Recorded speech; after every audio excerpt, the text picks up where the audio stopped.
नमस्कार, आमने सामने में आपका स्वागत है। नगरोटा में आर्मी के मुख्यालय पर हमले के बाद सेना के सामने, इस देश के सामने एक बड़ा सवाल यह खड़ा हुआ है कि क्या जो आतंकवादी हैं वो अपनी रणनीति बदल रहे हैं। जिस तरह से लगातार सेना को निशाना बनाया जा रहा है, खासकर जम्मू कश्मीर में, क्या जो सीमा पार आतंकवादियों के आका बैठे हैं, क्या उनकी भी रणनीति बदल रही है? और अगर बदल रही है तो क्या हम उसे भांप पा रहे हैं? क्या अपनी रणनीति में हम भी बदलाव कर पा रहे हैं? हमारी सेना किस तरह से तैयार है?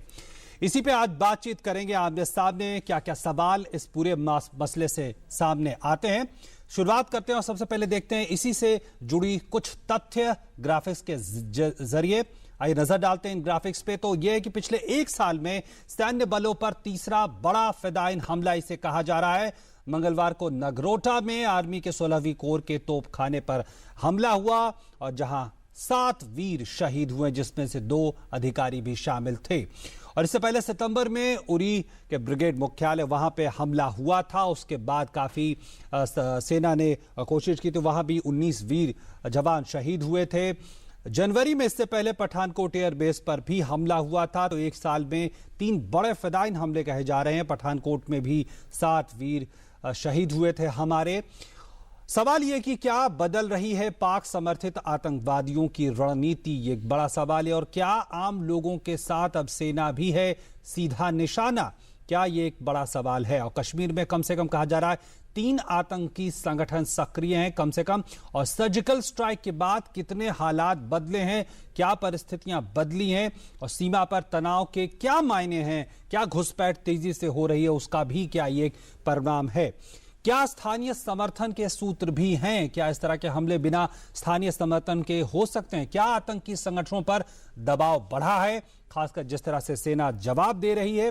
क्या पाक सेना पर भी दबाव बढ़ा है? क्या उसे भी कुछ साबित करने की जरूरत है? उसका परिणाम हमें देखने को मिल रहा है। ये कुछ बड़े सवाल हैं जो नगरोटा में जो 16वीं कोर पे सेना के मुख्यालय पे हमला हुआ उसके बाद उठ रहे हैं। और इस पे बातचीत करने के लिए 2 बेहद खास मेहमान हमारे साथ स्टूडियो में जुड़े हुए हैं। हमारे साथ हैं सेवानिवृत्त general lieutenant general Vinod Bhatia, जो पूर्व डीजीएमओ हैं। हमारे साथ हैं RSN सिंह साहब, जो रॉ के पूर्व अधिकारी हैं और इसके अलावा रणनीतिक मामलों के जानकार भी हैं। और शुरुआत लेफ्टिनेंट जनरल विनोद भाटिया मैं आपसे करना चाहूंगा कि जिस तरह से हमने पिछले एक साल में बड़े फिदायिन हमले देखे हैं, सेना के हाई वैल्यूड इंस्टॉलेशन पे एक टर्मिनोलॉजी इस्तेमाल की जा रही है, क्या रणनीति बदली है खासकर सेना को निशाना बनाने के मामले में? और सिर्फ सेना को निशाना बनाने के मामले में नहीं, जो उनके मुख्यालय हैं, जो शिविर हैं, उसके मामले में। जहां तक रणनीति का सवाल है, रणनीति तो वही है पाकिस्तान आर्मी की। जो पाकिस्तान आर्मी है वो ड्राइव करती है पाकिस्तान की स्टेट पॉलिसी। रणनीति ये है कि इंडिया में आतंकवाद फैलाएं। प्रॉक्सी वॉर चल रही है, पिछले 26 साल से चल रही है, 26 साल प्लस हो गए हैं। और अगर आप अटैक्स देखें, इस साल के देखें, जो पठानकोट अटैक हुआ था और उसके बाद उससे पहले जो अटैक एस्टैब्लिश पैटर्न पर है वो हमारे प्रधानमंत्री जी ने बहुत अच्छा इनिशिएटिव लिया था और 25 दिसंबर को लाहौर गए थे और 2 जनवरी को पठानकोट अटैक हुआ था। उससे पहले अगर आप देखें तो उफा में 15 जुलाई को दोनों प्रधानमंत्री मिले थे और 24 जुलाई को गुरदासपुर में अटैक हुआ था। ठीक है। अभी ये अटैक नगरोटा का देखिए आप। लेकिन जिस तरह से, मेरा सवाल ये कि जिस तरह से हमने उड़ी में देखा ब्रिगेड मुख्यालय, वहां पे हमला हुआ, यहां पे भी 16वीं कोर का मुख्यालय, वहां पे हमला हुआ। हालांकि इससे पहले हमने देखा हंदवाड़ा में पुलिस पोस्ट पे हमले हुए थे। तो क्या इस जो हाई वैल्यूड इंस्टॉलेशन की हम बात कर रहे हैं, जैसे पठानकोट में हमला हुआ था, क्या ये तस्वीर को अलग बनाती है? क्या उनकी रणनीति को अलग नहीं बनाती है? या जिस तरह से पैटर्न चल रहा आप कह रहे हैं उसी को एक तरह से आगे बढ़ाया जा रहा है? पहले सांबा में भी जो हमला हुआ था वो भी यूनिट के ऑफिसर्स में हुआ था। ठीक है। उससे पहले आप कालू चक का देखेंगे, सबसे बड़ा हमला था। बिल्कुल। वो भी जो आर्मी की बस पे हुआ था, फैमिलीज पे हुआ था, बच्चों पे हुआ था। तो वो जो सॉफ्ट टारगेट ढूंढते हैं, हमेशा सॉफ्ट टारगेट ढूंढते हैं, उस पर अटैक। लेकिन सेना का मुख्यालय तो सॉफ्ट टारगेट नहीं हो सकता। देखिए ऐसा है, जो यूनिट्स हैं जो डिप्लॉयड हैं, वो वहां पर हैं और अपना उनको सामने से उनको टारगेट मिल जाते। फिदाइन अटैक है, फिदाइन अटैक कंट्रोल करना बड़ा मुश्किल होता है। अभी आप J&K में देखें तो जिसको देखें वो अपना कम्बैट ड्रेस लेके हथियार लेके चल रहा है। फौज के अलावा पुलिस है, सेंट्रल आर्म पुलिस फोर्सेज हैं, जिसको देखें कम्बैट ड्रेस लेके चलता है। तो जब तक आप पे फायर नहीं आता, जब तक आप घायल नहीं आते, आपको पता लगता है हमला हुआ है। ठीक है। तो इसमें काफी सारी चीजें हैं और मेन चीज जो है ये जो नगरोटा अटैक हुआ है, अभी आप देखिए उसका 29 नवंबर को हुआ है, जब वहां चीफ बदली हो रहे थे पाकिस्तान आर्मी के। तो जो जैश ने या पाकिस्तान की जो एस्टैब्लिशमेंट है ISI ने, उन्होंने संकेत दिए हैं कुछ। एक संकेत उन्होंने दिया है पाकिस्तान के पॉलिटिकल लीडरशिप को कि आतंकवाद चलता रहेगा। दूसरा संकेत है पाकिस्तान आर्मी को कि चीफ बदली हुआ, कुछ भी बदली नहीं हुआ। तीसरा संकेत उन्होंने इंडिया को दिया है कि चीफ बदली हो जाएगा, हम रणनीति वही रहेगी। और चौथा संकेत जो बहुत इंपॉर्टेंट है, वो 3 दिसंबर को हार्ट ऑफ एशिया कॉन्फ्रेंस है, जिसमें उनके पॉलिटिकल डायलॉग होगा वहां पर होना। एक दिन पहले उनके हाई कमिश्नर ने बोला यहाँ पर कि पॉलिटिकल डायलॉग होगा, बायलैटरल डायलॉग होगा। तो उन्होंने उनको बोला कि ये आतंक फैलाने से जो हाई विजिबिलिटी अटैक करते हैं, जो हाई प्रोफाइल अटैक करते हैं, उससे अपने पॉलिटिकल को बॉसेस को बताते हैं कि आप इंडिया के साथ तो सिर्फ ये भारत के लिए मैसेज नहीं है, ये पाकिस्तान की जो राजनीतिक जो नेतृत्व है उसको भी संदेश है। RSN सिंह साहब, मैं यही सवाल आपसे करूंगा कि क्या आपको रणनीति में बदलाव नजर आता है, खासकर पठानकोट, उड़ी और अब नगरोटा के मामले को देखकर? जनरल साहब ने बिल्कुल सही फरमाया कि रणनीति में कोई बदलाव नहीं है। और जिन्होंने उदाहरण दिए, संजवान कैंप में 2003 में हमला हुआ था, उसी इलाके में है जहाँ पे 12 हमारे जवान मारे गए थे। उसके पहले कालू चक का जिक्र किया जी 2002 में। और मैं बताया, आपको याद दिला दूं कि जब ऑपरेशन इंड्योरिंग फ्रीडम शुरू हुआ उसके बाद की ये घटना है। तो देखिए, ये जो पूरी लड़ाई जो पाकिस्तान के द्वारा चल रही है, इसके 2 कंपोनेंट हैं। एक आपका फिजिकल कंपोनेंट है और दूसरा जो है वो आइडियोलॉजिकल कंपोनेंट है। और देखिए, आपको कभी भी उनके टैंक या उनके आर्टिलरी गन या उनकी सेना से आपको आघात नहीं पहुंचा है। ये जितने जिहादी जो है ये आइडियोलॉजी पे ही मतलब ये प्रोड्यूस किए जा रहे हैं, इंडोक्ट्रिनेट किए जा रहे हैं, सुसाइड बॉम्बर्स तैयार कर रहे हैं। अब हमसे चूक कहाँ हुई है? फिजिकल लेवल पे बहुत सही है, पहले हम रिएक्टिव थे, बहुत अच्छा हमने इस बार सर्जिकल स्ट्राइक किया, ये जारी रहना चाहिए। लेकिन आइडियोलॉजिकल लेवल पे हमने हमारा बिल्कुल फेलियर रहा है और उसका कारण हो सकता है राजनीति हो। कोई साहब 30 साल हमने इस चीज पे गंवा दिए कि नहीं ये जिहाद नहीं, असली जिहाद ये नहीं होता है। असली जिहाद वो, एक मिनट, असली जिहाद ये होता है।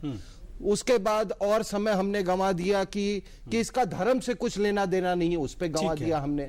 और फिर हमने ये गंवा दिया कि भाई कि so and so is the religion of. लेकिन अगर पूरे पैटर्न जिसकी हम बात कर रहे हैं, जो बदलाव की बात कर रहे हैं, आपको लगता है कि क्या दबाव बढ़ा है, खासकर सर्जिकल स्ट्राइक के बाद जो आतंकवादी हैं उन पे भी, उनके आकाओं पे भी क्या दबाव बढ़ा है और उसके बाद कुछ साबित करने कि ये कोशिश है? क्या इसको भी ऐसे, क्या इसको देखा जा सकता है? इसमें कोई शक की बात नहीं है, इसके कोई शक की बात नहीं है। और मैं डेली बेसिस पे मॉनिटर करता हूँ, बहुत कुछ हो रहा है लाइन ऑफ कंट्रोल में, बहुत कुछ हो रहा है। उनको भी बहुत पनिशमेंट ये दिया जा रहा है।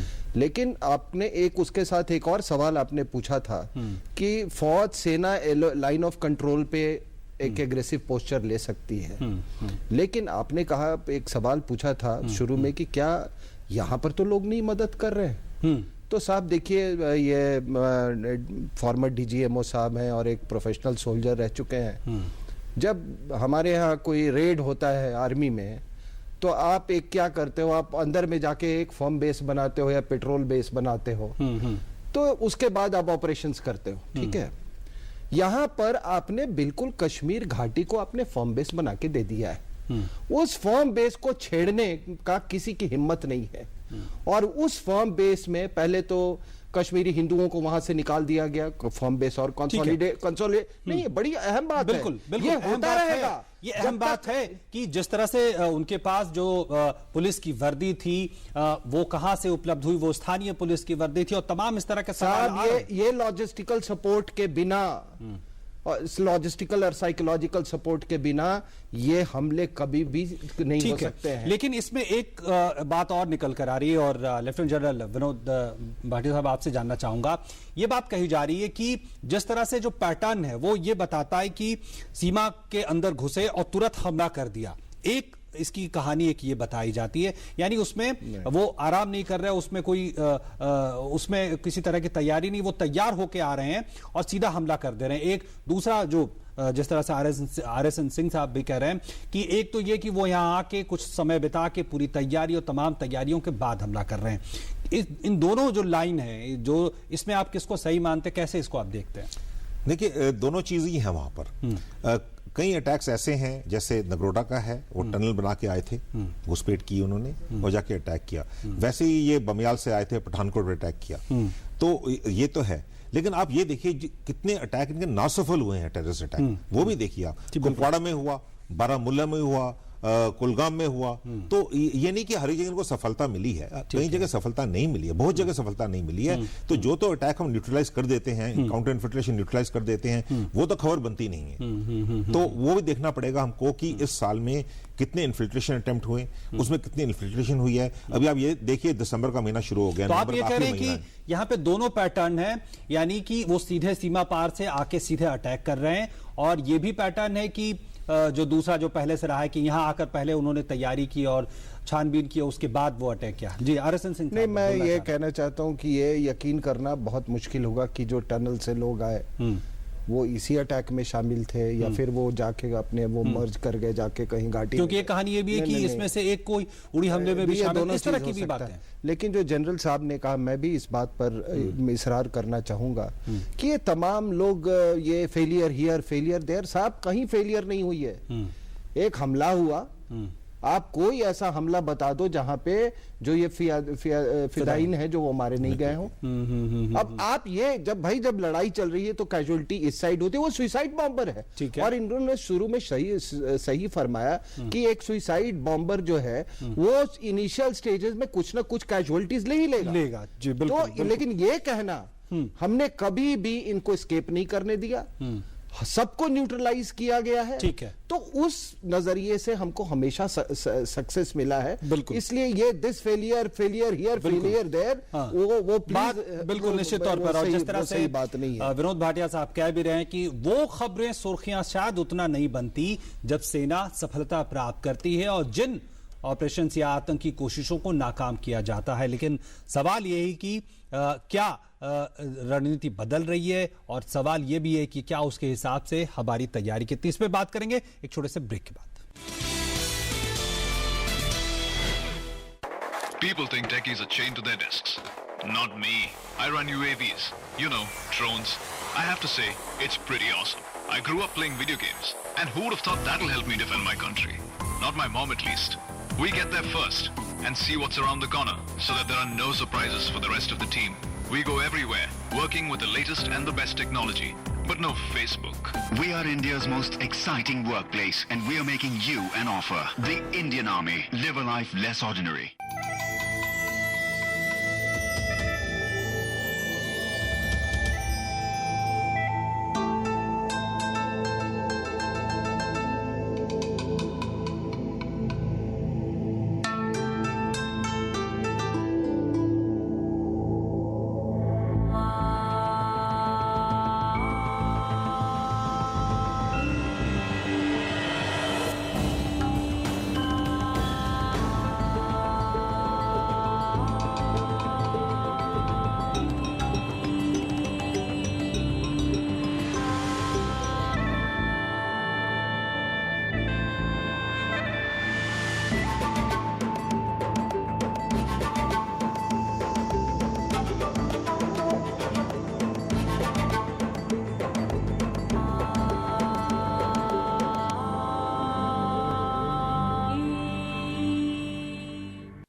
बचपन में पेड़ चढ़ना अच्छा लगता था, बड़ी हुई तो सब चाहते थे कॉर्पोरेट लैडर चढ़ जाऊं। कुर्सी पर बैठे इनविजिबल सीढ़ियां चढ़ना नॉट माय स्टाइल। मुझे पसंद है टेक्नोलॉजी और पहाड़ चढ़ना, and this is the only job जो मुझे दोनों करने देता है। It's lonely at the top, but the view it's incredible. हम है भारत के सबसे एक्साइटिंग वर्कप्लेस और हम दे रहे हैं आपको एक ऑफर। भारतीय सेना, आम नहीं ये जिंदगी। रिक्शा में जाने के लिए या दफ्तर से आने के लिए, पढ़ने लिखने के लिए या सेल्फ रिस्पेक्ट से जीने के लिए, कपड़े खरीदने के लिए या फसल बेचने के लिए, बिजली के बिल के लिए या भिंडी पनीर के लिए, कोई भी भुगतान बिना नकद के करना बिल्कुल मुमकिन है इन 5 तरीकों से। स्मार्टफोन में या तो यूपीआई ऐप डाउनलोड करो या रख लो ई-वॉलेट। बिना इंटरनेट वाला साधारण फोन हो तो डायल करो *99#। कुछ नहीं तो डेबिट कार्ड जेब में रख लो यार, या तो आधार कार्ड से भी कर लो तुरंत भुगतान। इतना करते ही बन जाएगा आपका मोबाइल या कार्ड, आपका बैंक भी, बटुआ भी। मेरे प्यारे देशवासियों, आज से ही संकल्प लीजिए कि आप स्वयं कैशलेस सोसाइटी के लिए खुद एक हिस्सा बनेंगे। देश को भ्रष्टाचार मुक्त करने का अभियान, लोगों को कठिनाइयों समस्याओं से मुक्त करने का अभियान, इसका नेतृत्व करना है आपको। बिल्कुल मुमकिन है।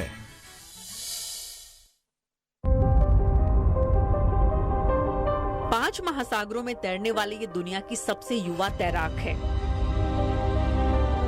देश की अकेली ओपन वाटर स्विमर जो अंटार्कटिका में फतेह हासिल कर चुकी है। राष्ट्रपति के हाथों सम्मानित हो चुकी भक्ति शर्मा की सफलता मां की कड़ी मेहनत का नतीजा है। राजस्थान के उदयपुर में स्विमिंग पूल नहीं थे तो होटल में प्रैक्टिस कराई, क्राउड फंडिंग के जरिए पैसा जुटाया और दुनिया ने जाना तो प्रधानमंत्री ने भी हौसला बढ़ाया। ये देश का स्वाभिमान है और हमें इन पर अभिमान है। Beti Bachao, Beti Padhao.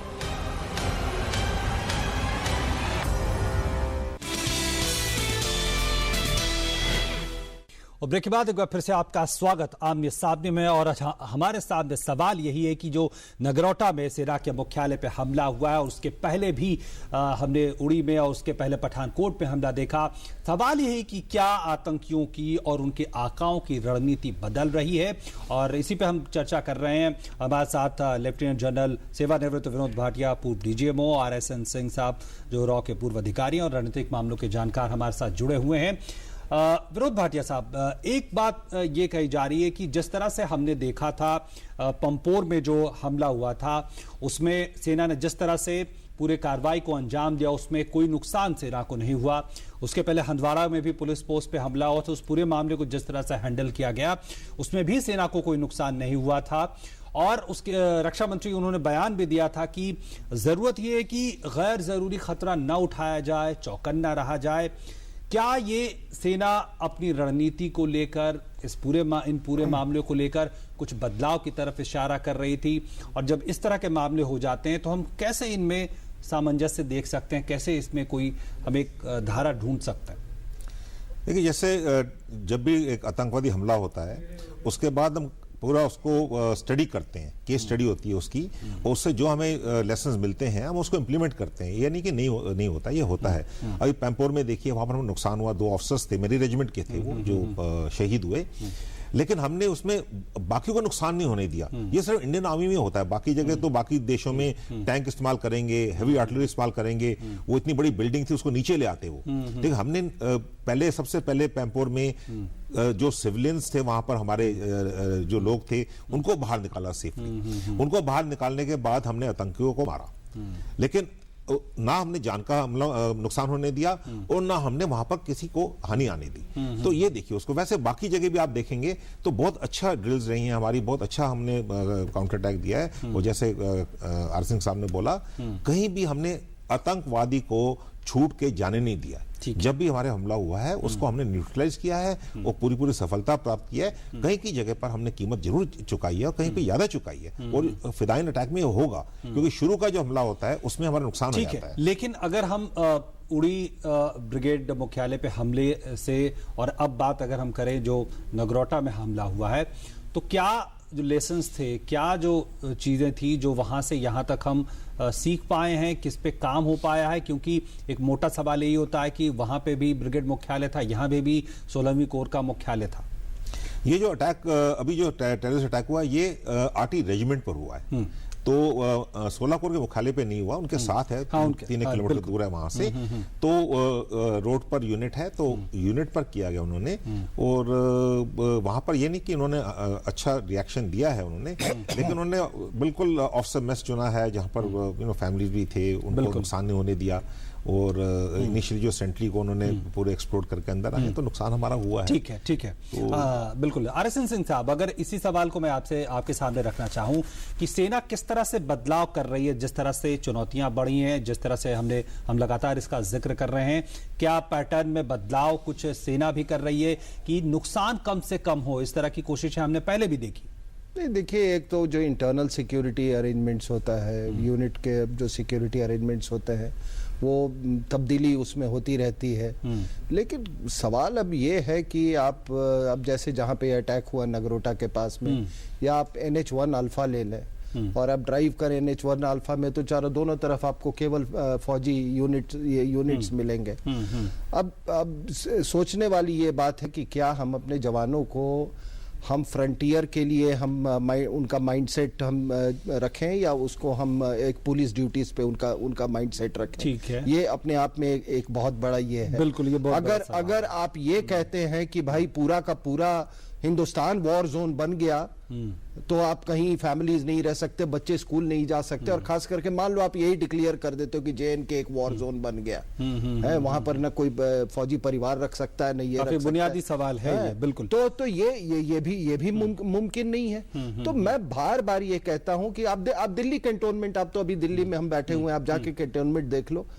Is it possible कि आप पूरे कैंटोनमेंट को सील कर दें? बिल्कुल, हो ही नहीं सकता। इसीलिए साहब मैं बार बार कह रहा हूं कि ये आइडियोलॉजी को एड्रेस करो, वन, और दूसरा ये घाटी का आप खत्म करो, ये नौटंकी जो इतने साल से चल रहा है। 370 को खत्म करो, ये लोगों को जाने दो, बाकी लोगों को, और नहीं तो ये यहां से मिलिटेंट्स आज वहां के की गलियों में, वहां के जो इलाकों में कोई कितने मिलिटेंट्स है किसी को पता ही नहीं। ठीक है, लेकिन जब यही बात जब आती है, फिदायन हमलों की बात आती है, और जिस तरह से आप कह रहे हैं कि पूरी तरह संभव नहीं है, तो जब फिदायन हमले हुए हैं तो उसके बाद निश्चित तौर पर तैयारी भी हुई होगी, लेकिन जो बात कही जाती है कि इसको रोकना बहुत मुश्किल है, कम से कम शुरुआती जब जो फिदायन आता है उसको शुरुआती स्तर पे रोकना मुश्किल है, तो निश्चित तौर पे इसके बारे में भी तैयारियां हुई होंगी, हो रही होंगी। सर, मैं आपको एक बात बता दूं, मैं उधर भी फॉलो करता हूं कि अफगानिस्तान में क्या हो रहा है।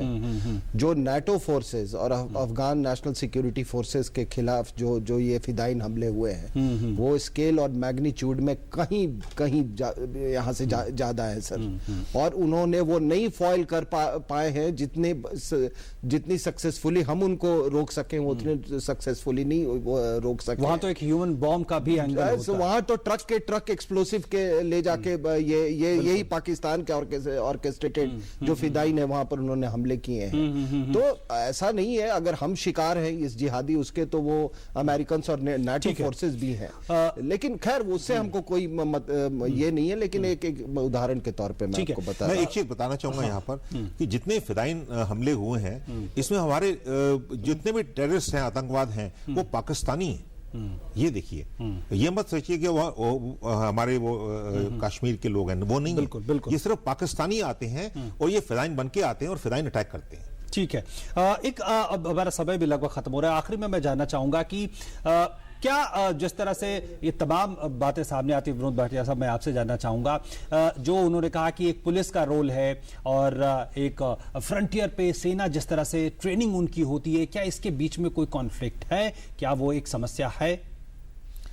नहीं, समस्या तो नहीं है, लेकिन मैं भी ये भी कहूंगा पूरी कोऑर्डिनेशन भी नहीं है। बहुत सारी एजेंसीज काम करती हैं, और एजेंसीज जब बहुत सारी हो जाती हैं तो उसमें देखिए वहां पर यूनिफाइड हेडक्वार्टर्स है, वो मिलते हैं, वो सब ऑपरेटर्स है हमारे पास, लेकिन कहीं ना कहीं जो है इसको और एक कमांडर के नीचे डालना चाहिए। अभी पुलिस वाला अपना काम कर रहे हैं, CRPF अपना काम कर रही है, आर्मी अपना काम कर रही है, सिविल एडमिनिस्ट्रेशन अपना काम कर रही है, इंटेलिजेंसीज जो है वो काफी सारी हैं, वो अपना अपना देख रही हैं। तो आपको रोज इंट मिल जाती है कि आज सावधान रहना, आज अटैक होने वाला है। तो जब ये रोज इंट मिलती है तो आदमी सोचता है ये तो रोज की बात है। तो जब इतनी कोशिशों के बाद भी क्या ये सामंजस्य नहीं हो पा रही है, कोऑर्डिनेशन नहीं हो पा रहा? नहीं, कोऑर्डिनेशन तो है, लेकिन जो होना चाहिए एक स्ट्रक्चर के नीचे, एक यूनिफाइड कमांड है, नीचे भी यूनिफाइड होना चाहिए, वो कम है। आरएसएन संघ, इस पे आपकी प्रतिक्रिया है? काफी गंभीर सवाल। आप रिएक्टिव मोड में अगर आप रहोगे तो आप कहोगे कि एक बटालियन को प्रोटेक्ट करने के लिए 2 और बटालियन खड़ी कर दो, फिर उसको प्रोटेक्ट, कोऑर्डिनेशन के नहीं, मैं बात कर रहा हूँ पूरी चारों तरफ सीसीटीवी कैमरे लगा दो और इकोनॉमिकली ब्लीड होते रहो। अरे साहब देखो, ये रिएक्टिव मोड से मैं आपको कह रहा हूँ बड़ा अच्छा हुआ है। फिजिकल जो कंपोनेंट था, सर्जिकल स्ट्राइक, वो जारी रहनी चाहिए, लेकिन बहुत जरूरी है कि आप आइडियोलॉजिकल कंपोनेंट को आप एड्रेस करो। जो आइडियोलॉजी जिहादी और सुसाइड बॉम्बर्स तैयार कर रही है, उस आइडियोलॉजी पे हम ज्यादा अंग्रेजी कम बोलें तो उतना ही अच्छा है। और इस पे जिसको कहते हैं ना कि जो कॉल स्पेड स्पेड, वो बहुत जरूरी है आज उसको एक्नॉलेज करना। बिल्कुल, क्या है कि जिहादी सुसाइड बॉम्बर्स तैयार हो रहे हैं। बिल्कुल, निश्चित तौर पर हमारे पास वक्त आज इतना है। निश्चित तौर पर कई गंभीर सवाल हैं जिसके जवाब हमने ढूंढने की आज कोशिश की। बहुत बहुत धन्यवाद लेफ्टिनेंट जनरल विनोद भाटिया साहब और आरएसएन सिंह साहब, आपका बहुत बहुत धन्यवाद। और आज आमने सामने में इतना ही। नमस्कार।